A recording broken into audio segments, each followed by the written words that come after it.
আবুধাবির শিল্পনগরী মুসাফফাহার ১৩ নম্বর industrial জোনের একটি বিল্ডিংয়ে ম্যাটেরিয়াল শপে কাজ করেন ৪৩ বছর বয়সী মোহাম্মদ নাসের। তার বাড়ি চট্টগ্রাম শহরের আতুরার ডিপো। তিনি ও তার ১০ বন্ধু মিলে এই টিকিট জিতেছেন। টিকিট নম্বর 061080, যার পুরস্কার মূল্য ২৫ মিলিয়ন দিরহাম বা ৮০ কোটি টাকা। বৃহস্পতিবার ৩রা জুলাই রাতে আবুধাবি ডিউটি ফ্রির জুন মাসের লাইভ র্যাফেল ড্রটি অনুষ্ঠিত হয়।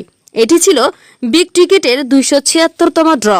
আবুধাবির জনপ্রিয় এই র্যাফেল ড্রতে আগের মাসে বিগ টিকেটে আরব আমিরাতের নাগরিক মোবারক ঘারির রাশেদ সালেম আল দাহেরি ২০ মিলিয়ন বা ২ কোটি দিরহামের জ্যাকপট জিতেছিলেন।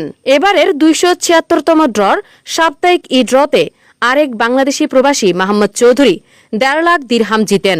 বিগ টিকিট বিজয়ী মোহাম্মদ নাসের পেশায় একজন ইলেকট্রিশিয়ান।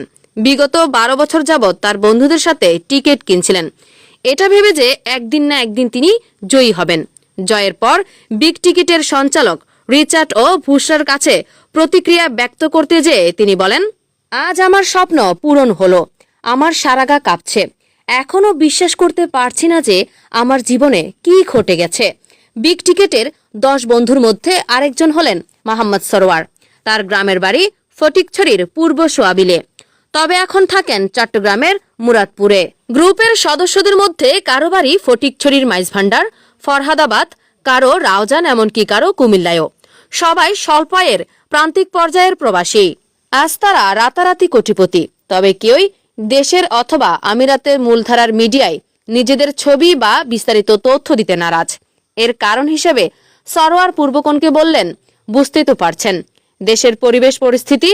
লটারির একটা অংশের টাকা দিয়ে মোহাম্মদ নাসের দেশে বাড়ি করবেন, বাকি টাকা দিয়ে কি করবেন তা এখনো পরিকল্পনা করেননি।